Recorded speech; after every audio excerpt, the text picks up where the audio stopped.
बिस्मिल्लाहिर्रहमानिर्रहीम। इब्तिदाई रब्बे जलील के बाबरकत नाम से दरूद पाक मोहम्मद मुस्तफ़ा सल्लल्लाहु अलैहि वसल्लम की ज़ात पर।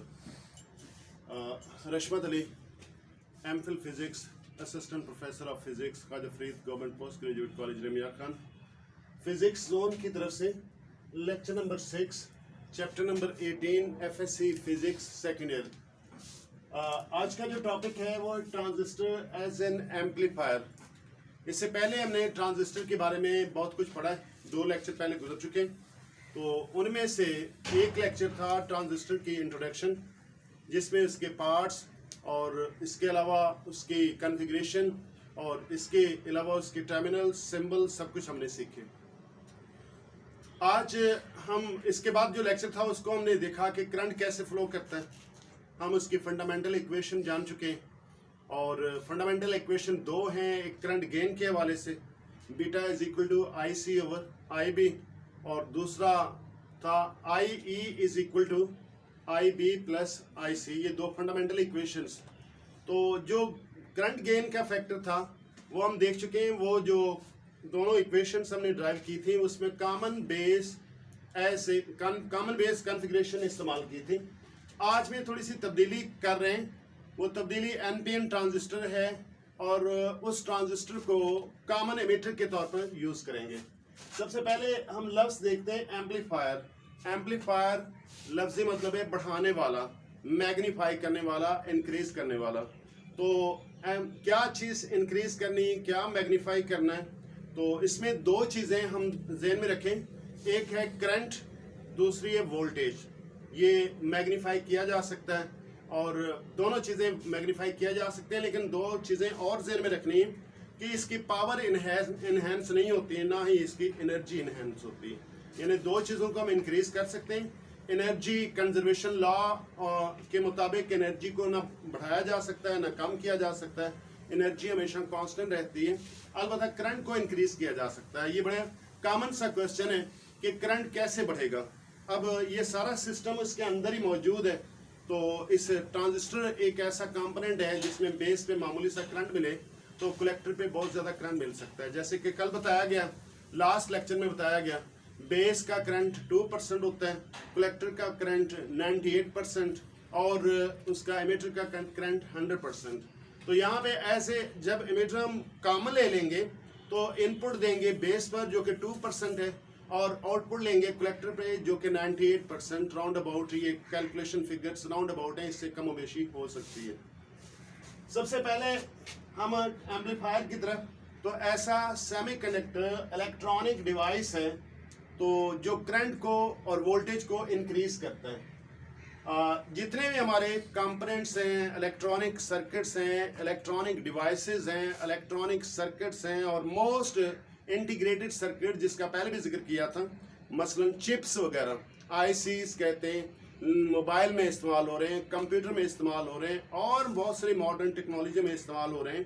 तो वो चिप्स जो है ना बेसिकली बेसिक यूनिट उनका ट्रांजिस्टर ही है। ऐसे एम्पलीफायर ही ज़्यादातर पे इस्तेमाल होते हैं।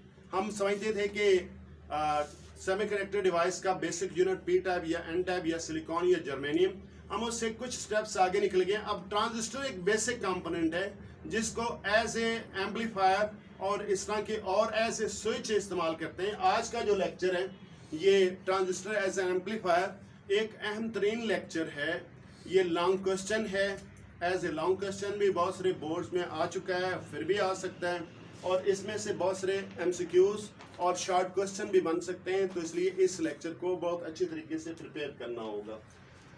मेजॉरिटी सर्किट जैसे बताया गया, majority of the electronic circuits transistors are used as amplifier. ज़्यादातर में ट्रांजिस्टर एज एम्पलीफायर ही इस्तेमाल होते हैं। हम एम्पलीफायर सिर्फ उसी को समझते हैं जो लाउड स्पीकर के साथ मस्जिद में एक छोटा सा डिवाइस माइक्रोफोन लगा होता है, उस पर हम बोल रहे होते हैं, लाउड स्पीकर में आवाज़ को मैग्नीफाई कर रहा होता है, हम सिर्फ उसी को समझते हैं। वो भी एक एम्पलीफायर है। बेसिक उसका कंपोनेंट ट्रांजिस्टर है और बकिया उसकी एसेसरीज हैं, उनके हेल्पिंग कंपोनेंट्स हैं। तो ये हम उस कंपोनेंट को देखेंगे। तो इसलिए एम्पलीफायर को हम कहते हैं building blocks of every complex electronic circuits. Her complex electronic circuit जो है उसका बेसिक बिल्डिंग ब्लॉक जो है ना वो एम्पलीफायर है। तो जनरली जो वैसे आपने समझी हैं, पढ़ी हैं, 6 किस्म की कॉन्फ़िगरेशन, एनपीएन और पीएनपी की 6 किस्म की कॉन्फ़िगरेशन। उनमें सबसे ज़्यादा जो इस्तेमाल होने वाली है वो एनपीएन ट्रांजिस्टर की कॉन्फ़िगरेशन विद कॉमन एमिटर, क्योंकि यहाँ पे जो बेसिक इसका पर्पज़ है करंट को मैग्नीफाई, वोल्टेज को मैग्नीफाई कर सकता है, यही हम इस्तेमाल करते हैं और इसलिए इसको हम एज ए डिटेल हम पढ़ना चाहते हैं क्या प्रोसेस है, क्या मैथमेटिकल ऑपरेशंस हैं जिसकी वजह से करंट मैग्नीफाई होता है। तो मैथमेटिकल इसमें एक्चुअली एक स्पोर्ट है। मैथमेटिक्स हम जल्दी समझ जाते हैं कि इसमें मैथमेटिक्स फार्मूले से एक चीज़ बढ़ रही है, एक चीज़ कम हो रही है, एक चीज़ सेम है। तो मैथमेटिक्स फार्मूले की टच से हम इसके अंदर वाली वर्किंग जो है ना वो समझेंगे। तो लिहाजा ट्रांजिस्टर, एनपीएन ट्रांजिस्टर ऐसे वोल्टेज एम्पलीफायर, करंट गेन या करंट एम्पलीफिकेशन वाला फैक्टर हमने कल पढ़ा है, इससे लास्ट लेक्चर में पढ़ा है, beta is equal to IC over IB। तो वो बेसिकली करंट गेन या करंट वो एम्पलीफिकेशन है। तो यहाँ पे आज हमने उसके साथ, उसकी मदद के साथ वोल्टेज एम्पलीफायर यानी वोल्टेज गेन भी पढ़ेंगे। खसूसी तौर पे इसमें क्वेश्चन ये बनता है कि discuss the transistor as an amplifier, या इसमें पुट कर देते हैं कि what is amplifier, also discuss the NPN transistor as amplifier, या हम कहते हैं also calculate the voltage gain of the amplifier. ठीक है, तो इसमें सपोज कर लेते हैं एक एनपीएन ट्रांजिस्टर जिसमें with common emitter configuration, emitter जो है ना दोनों के लिए कॉमन है, बेस के लिए इनपुट है। ये हम ट्रांजिस्टर की सिंबल देख रहे हैं। तो एरो दोबारा इसकी रिव्यू है कि एरो कहाँ में लगाया जाता है।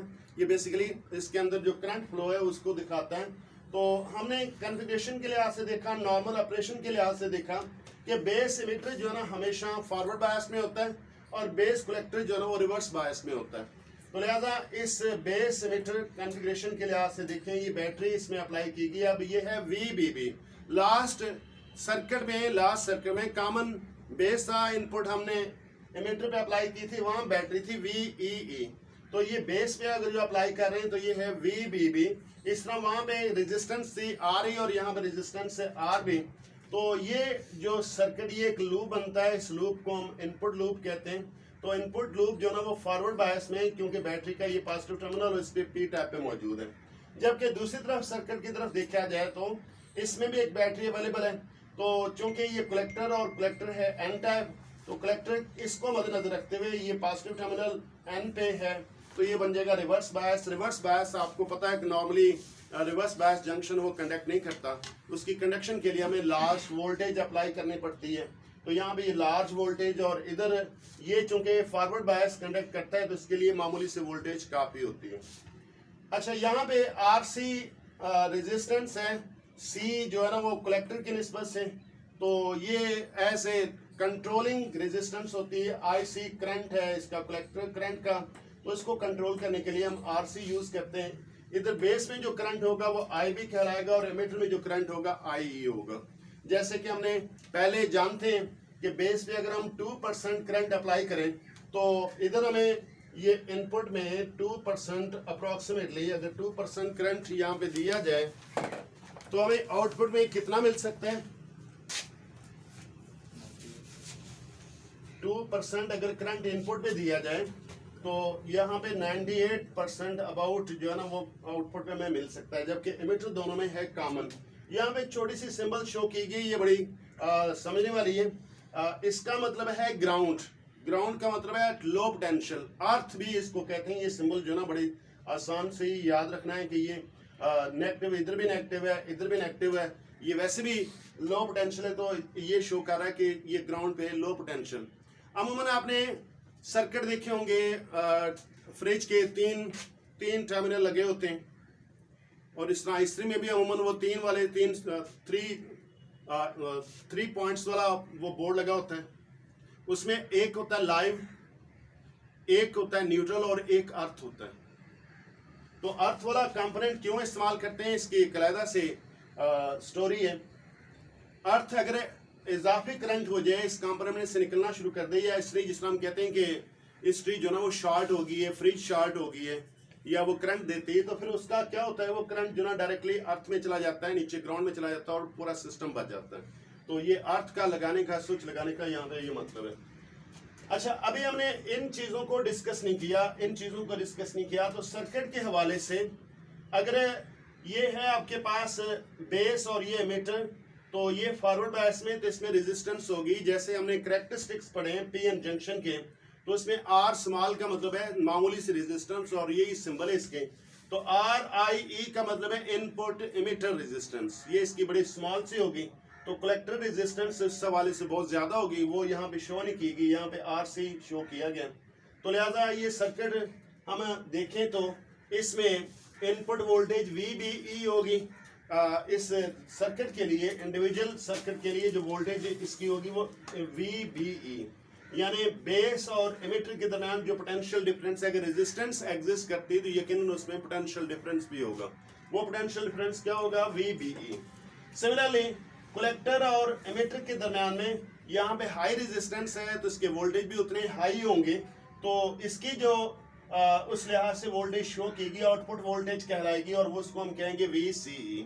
इस वक्त एक्सटर्नल हमने कोई वोल्टेज नहीं अप्लाई की, ये सिर्फ इस सर्किट को चलाने के लिए, रन करने के लिए ये इंटीरियर सारे कंपोनेंट्स हैं, मसलन IB इंटीरियर है, IC इंटीरियर है, IE इंटीरियर है।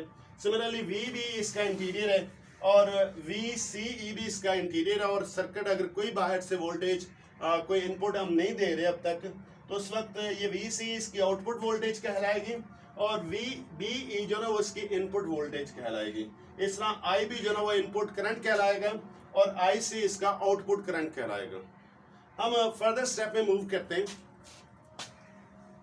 यहाँ पे बैटरीज का मैं जिक्र कर चुका हूँ। The battery VBB forward biases the emitter base junction. जो VBE है यहाँ पे हम देख चुके हैं, वो फॉरवर्ड बायसेस द जंक्शन, और VCC क्या करती है? वो रिवर्स बायसेस द जंक्शन, वो उसको रिवर्स करेगी। तो लिहाजा इसमें से जो बेस करंट होगा वो बेस करंट हम मालूम कर सकते हैं ओम्स लॉ के जरिए। ओम्स लॉ क्या होता है? V is equal to IR। तो IB चूंकि बेस करंट है, VB उस पर अप्लाइड पोटेंशियल है, ये पोटेंशियल हमने उधर देखी है, VB जो इनपुट पोटेंशियल, और RIA है forward emitter resistance, input emitter resistance, या और ये करंट होगा इनपुट करंट। तो जो वोल्टेज अप्लाइड है, जो इसकी रेजिस्टेंस है, उसके मुताबिक उसका हम करंट मालूम कर सकते हैं। अगर रेजिस्टेंस कम है तो करंट उतना ही ज्यादा होगा, IB उतना ही करंट ज्यादा हो सकता है। तो ये फर्स्ट इक्वेशन इस हवाले से कि IB is equal to VBE over RIE, ये ट्रांजिस्टर के लिए। अब आगे चलते हैं। हमने करंट गेन पढ़ा है जो कि बीटा फैक्टर है, जो कि करंट एम्पलीफाई करता है IC ओवर IB, और इसमें से आउटपुट करंट IC हम मालूम कर सकते हैं, इस इक्वेशन से मैनेज करें, IB उधर ले जाए तो IC equal to beta times IB। तो यही चीज़ इधर बताएगी, transistor amplifies the IB current by beta times, यानी करंट गेन इतने टाइम्स जो बढ़ जाता है। अब यहाँ पे IB की वो वैल्यू जो ऊपर हमने ली है वो यहाँ पे सब्स्टिट्यूट करते हैं, तो इस तरह आपके पास आउटपुट करंट मिल जाएगा। तो ये हमें बताता है कि कितने वोल्टेज आपने अप्लाई की है इनपुट पर, उसके करस्पॉन्डिंग कितना करंट होगा, बीटा उसका फैक्टर होगा। देख रहे हो कि ये वोल्टेज अगर मामूली से भी हो तो रेजिस्टेंस उससे भी कम है, बहुत कम है, R स्मॉल जो सिंबल लिया हुआ है, तो इसका बीटा जो ना सर्टेन अमाउंट इसकी फैक्टर है, जैसे कि वो 2% और 98% वाला हमने देखा, उसमें तो बनता है 49। लेकिन लास्ट लेक्चर में आपको बताया गया था मुख्तलिफ ट्रांजिस्टर के फैक्टर की वैल्यू 100 भी हो सकती है, 200 भी हो सकती है, 700 भी हो सकती है, 500 depending upon the circuits transistor की मटेरियल पर। तो इसकी वैल्यू चूंकि बहुत ज़्यादा हो जाएगी, और ये हमें बता रहा है कि इसने करंट को एम्पलीफाई कर दिया है। रिलेशन से पता चल रहा है कि VB जितनी भी वैल्यू है, सपोज करो 2 वोल्ट है, 5 वोल्ट है, तो रेजिस्टेंस उसकी बहुत कम वैल्यू है, उसके साथ मल्टीप्लाई करोगे तो करंट को उसने एम्पलीफाई कर दिया, आउटपुट करंट बढ़ गया। अच्छा, अब आगे चलते हैं आउटपुट वोल्टेज की तरफ। क्योंकि ये सारा प्रोसेस हम आउटपुट वोल्टेज की तरफ ले रहे, तो लिहाजा आउटपुट वोल्टेज की तरफ हमने देखना था। आउटपुट वोल्टेज जो जैसे इधर दिखाया गया कि जब सर्किट में हम इनपुट नहीं अप्लाई करते हैं, एक्सटर्नल सोर्स नहीं अप्लाई करते, तो उस सूरत में VC equal to V output voltage. इसको हम कैसे मालूम करेंगे? KVL Kirchhoff's voltage law. हमने 13वें चैप्टर में 2 किस्म के लॉज पढ़े, एक है KCL या KIL। KCL से मुराद है किरचॉफ्स करंट लॉ और KVL से मुराद है किरचॉफ वोल्टेज लॉ। तो KVL यहां पे अप्लाई करेंगे, लेकिन उसकी कंडीशन क्या है? The sum of potential changes across the closed loop is always zero. Sigma V is zero, लेकिन कंडीशन क्या है? लूप क्लोज होना चाहिए। तो यहाँ पे पहले आपको सर्किट में दो लूप बताएं, एक है इनपुट लूप और दूसरा है आउटपुट लूप। तो इनपुट लूप तो उसमें सारे उसमें करंट I भी है और इस तरह वोल्टेज V भी है। आउटपुट लूप में करंट V IC और उसके जो वोल्टेज हैं वो क्या होंगे? VC। और ये VCC जो ना, ये पावर सप्लाई है उसको बैटरी के लिए। तो लिहाजा अगर हम यहाँ पे किरचॉफ सेकंड लॉ को इस्तेमाल कर रहे हैं या KVL को इस्तेमाल कर रहे हैं, यहाँ पे कुछ कन्वेंशंस भी हमने पढ़े थे कि करंट फ्लो, अगर बैटरी में करंट फ्लो करता है एक्सटर्नल सर्किट में, ये low potential to higher potential, current अगर लो से हायर की तरफ फ्लो करता है तो ये होगा पोटेंशियल चेंज पॉजिटिव। बैटरी में नेगेटिव टू पॉजिटिव, ये देख लो ना सर्किट इस तरह करंट फ्लो कर रहा है, ये डायरेक्शन इंडिकेट हो रही है।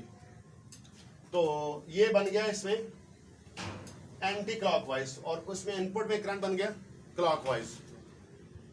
तो इसमें करंट लो से हाई, तो इसके लिए पोटेंशियल चेंज क्या होगा? पॉजिटिव। ये रेजिस्टेंस में हमेशा पोटेंशियल चेंज नेगेटिव होता है। तो इसका अक्रॉस जो वोल्टेज होगी वो पोटेंशियल चेंज होगी VC और ये होगी नेगेटिव। इस तरह इस लूप में आगे आता है ये वोल्टेज VC, यानी इसके अक्रॉस है। अगर इसके अक्रॉस है V कलेक्टर और इमिटर के अक्रॉस, तो फिर उसका पोटेंशियल चेंज, चूंकि वो भी एक किस्म का लोड है, वो भी एक किस्म की रेजिस्टेंस ही शुमार होती है, यानी VC भी नेगेटिव होगा। यही चीज यहाँ पे अप्लाई की कि VC का साइन लिखा नहीं हुआ तो मीन से पॉजिटिव होगा, ये पॉजिटिव साइन, और इस VC के अक्रॉस वोल्टेज जो है वो नेगेटिव होंगे, voltage drop, potential drop. VC के अक्रॉस जो वोल्टेज होंगे वो भी नेगेटिव होंगे। ये नेगेटिव क्यों हो रहे हैं? क्योंकि ट्रांजिस्टर भी एक किस्म का लोड है, वो लोड रेजिस्टेंस है और उसके अक्रॉस जो ना वो पोटेंशियल चेंज नेगेटिव होंगे। अच्छा, VCE हमने कहा कि आउटपुट वोल्टेज, इसके लिए इक्वेशन डेवलप करनी, VC इक्वल टू VC, इनको सबको उधर शिफ्ट कर लें तो ये आपके पास आ गया VCC माइनस VC। अच्छा, ये डबल सब्सक्रिप्शन किसको जाहिर कर रहा है? बैटरी सिंबल को। किसको? सिंगल सब्सक्रिप्शन एक रेजिस्टेंस के अक्रॉस, ये भी इसमें डबल सेम सब्सक्रिप्शन VCC जो आउटपुट पे वोल्टेज बैटरी अप्लाई की, VC उसके अक्रॉस दो टर्मिनल के अक्रॉस, दो टर्मिनल एक कलेक्टर और इमिटर, और ये सिर्फ एक रेजिस्टर के अक्रॉस जो कलेक्टर के अक्रॉस है। तो VC को हम ओम्स लॉ के जरिए लिख सकते हैं, V is equal to IR, तो सब पे C लगा दें, VC equal to IC RC, यानी उस RC के अक्रॉस जो पोटेंशियल ड्रॉप है, जितना इसमें से करंट फ्लो करेगा उतना उसकी रेजिस्टेंस मिला के ये VC, ये वैल्यू हमने यहाँ पे सब्स्टिट्यूट की VC की, और IC की वैल्यू फिर हम ऊपर देख सकते हैं इस रिलेशन में से वो सब्स्टिट्यूट करेंगे, beta times VB over RI into RC, ये इक्वेशन नंबर 1 रख देते हैं। अब तक जो भी हमने डिस्कस किया है ये सारा रेजिस्टेंस ट्रांजिस्टर सर्किट का या एम्पलीफायर सर्किट का इंटरनल मामला है, यहाँ पे एक्सटर्नल कोई चीज़ हमने अप्लाई नहीं की। तो जब हम एक्सटर्नल वोल्टेज अप्लाई करेंगे तो यकीनन वोल्टेज क्या होते हैं, यहाँ पे हम AC वोल्टेज देंगे, ये सपोज कर लो इस तरह के, करंट कह लें या वोल्टेज कह लें इस तरह की। तो ये सर्किट में हमने जैसे कि पहले देखा, अगर पॉजिटिव पोटेंशियल है, करंट उस बेस की तरफ जाए तो करंट बढ़ना शुरू हो जाए और उसके साथ उसकी वोल्टेज भी बढ़ना शुरू हो जाए, यहाँ तक जाएगा। फिर उसके बाद करंट कम होना शुरू हो जाए, फिर वोल्टेज भी कम होना शुरू हो जाए। उसके बाद ये इनपुट सिग्नल दे रहे हैं, उसके बाद फिर करंट जो रिवर्स में आएगा तो वो उसमें इस तरह की टोटल वैल्यू में कम होना शुरू हो जाएगी, जो करंट था पहले उससे भी कम होगी, और फिर यहाँ से फिर बढ़ना शुरू होगी। तो इस तरह इनपुट वोल्टेज जब हम दे रहे हैं तो उसके आउटपुट वोल्टेज या आउटपुट वोल्टेज और आउटपुट करंट दोनों चेंज होंगे। When small signal voltage delta VIN ये डेल्टा है चेंज। ये चेंज कैसे कि वोल्टेज बढ़े तब चेंज आएगी, वोल्टेज कम हो तब चेंज आएगी, करंट बढ़े तब चेंज आएगी। बढ़ेंगे कम होंगे करंट, तो वो है ना उस बैटरी के जरिए जो कांस्टेंट करंट मिल रहा है, VBB के जरिए और VCC के जरिए जो कांस्टेंट करंट मिल रहा है, करंट तो वो है। इस तरह VCE और VBE जो वो एक पोटेंशियल वो है, वो कांस्टेंट ही है। अब यहाँ पे जो इनपुट दे रहे हैं वो AC वोल्टेज है, इस तरह AC करंट है तो उसका करंट वोल्टेज चेंज होगा, इसलिए डेल्टा VIN यानी इनपुट वोल्टेज जो हमने अप्लाई किए वो चेंज के साथ है। Is applied at input terminal base पे, तो इसमें चेंजेस क्या होंगी, जो इनपुट करंट था I जो कि हमने बेस करंट कहा हुआ, तो वो चेंज होके क्या हो जाएगा IB प्लस डेल्टा IB। ये चेंज जो है वो इसमें एडजस्ट हो रही है, अगर बढ़ेगा तब इसमें इजाफा हो जाएगा, यानी ये वाला पोर्शन अगर आएगा तब उसमें बेस करंट में इजाफा हो जाएगा।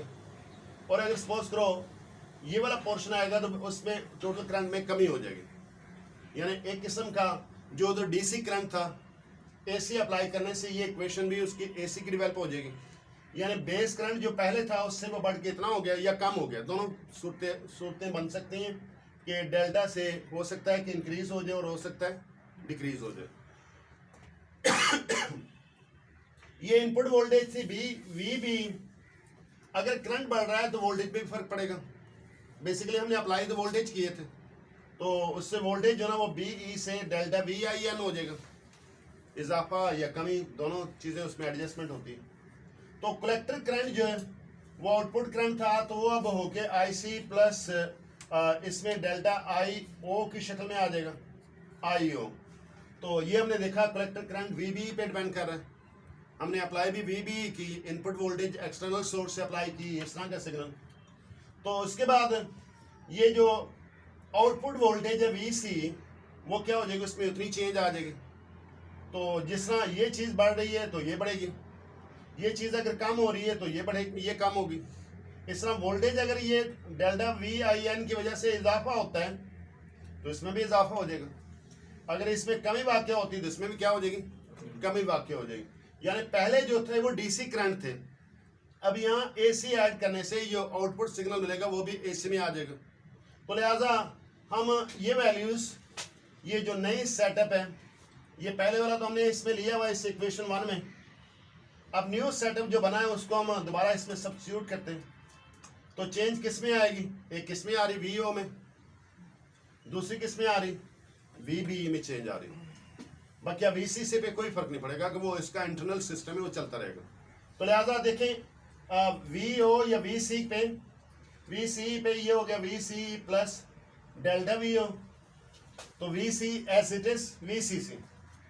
तो इसकी जगह पर VB की जगह पर क्या इस्तेमाल किया, VB प्लस डेल्टा VIN, और बाकी सारा कुछ वैसे ही।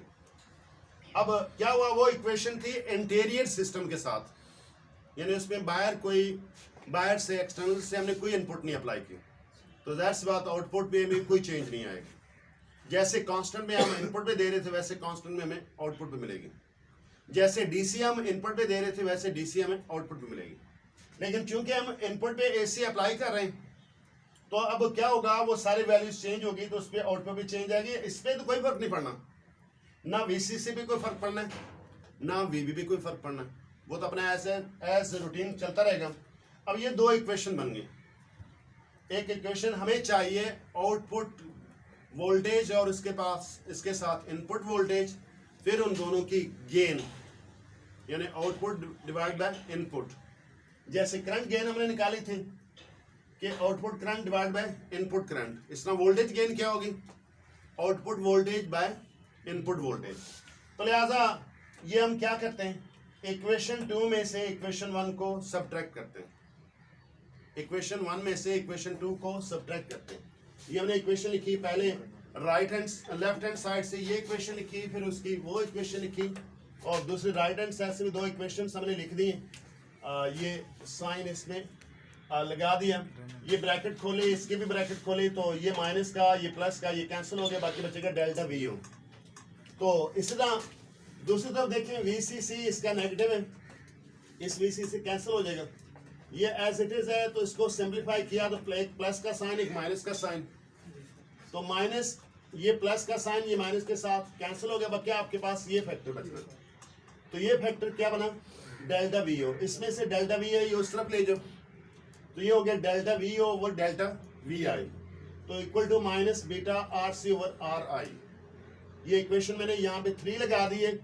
तो वोल्टेज गेन की अलग से डेफिनेशन भी आ सकती है, व्हाट इज वोल्टेज गेन, उसको डिफाइन कर सकते हैं हम आसानी से, उसको अलग मैंने डिफाइन नहीं किया हुआ जैसे करंट गेन को।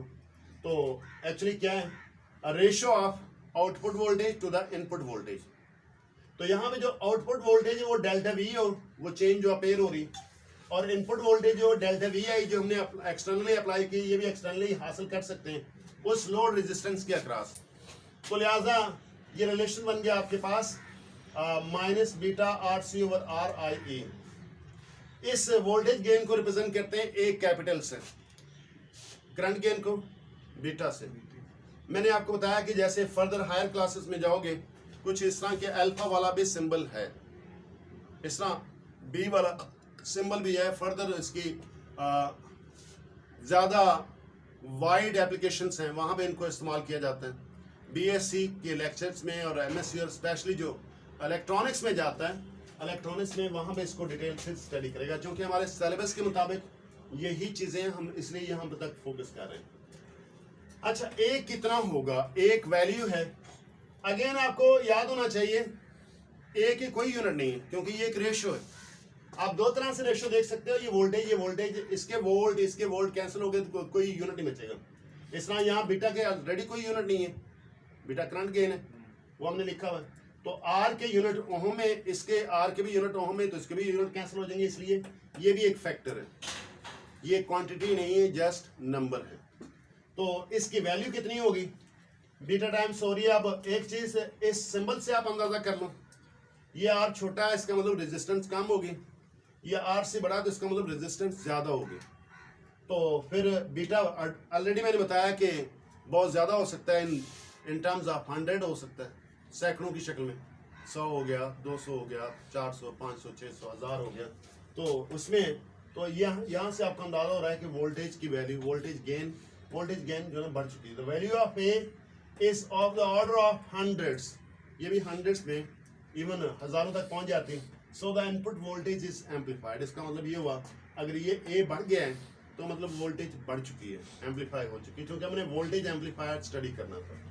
अच्छा, यहाँ पे एक साइन है नेगेटिव, ये नेगेटिव किसको रिप्रेजेंट कर रहा है, बड़ा इंटरेस्टिंग है कि यहाँ पे मैं इसको यहाँ पे शो करता हूँ। ये अगर कह लें कि इनपुट सिग्नल था और यहाँ पे हम कह लें कि आउटपुट सिग्नल है, तो ये आउटपुट सिग्नल किस तरह अपेयर होगा, दो चेंजेस आएंगी। एक ये कि उसकी पोलैरिटी रिवर्स हो जाएगी, पोलैरिटी रिवर्स, इधर पॉजिटिव था इधर हमें नेगेटिव मिलेगा, और दूसरा ये कि उसकी मैग्निफिकेशन हो जाएगी। तो नेगेटिव साइन किसको इंडिकेट करता है, there is a phase shift of 180 degree. Input और आउटपुट की फेज शिफ्ट क्या है, 180 डिग्री की फेज शिफ्ट है। ये बड़ा इंपॉर्टेंट एमसीक्यू है बिटवीन इनपुट एंड आउटपुट।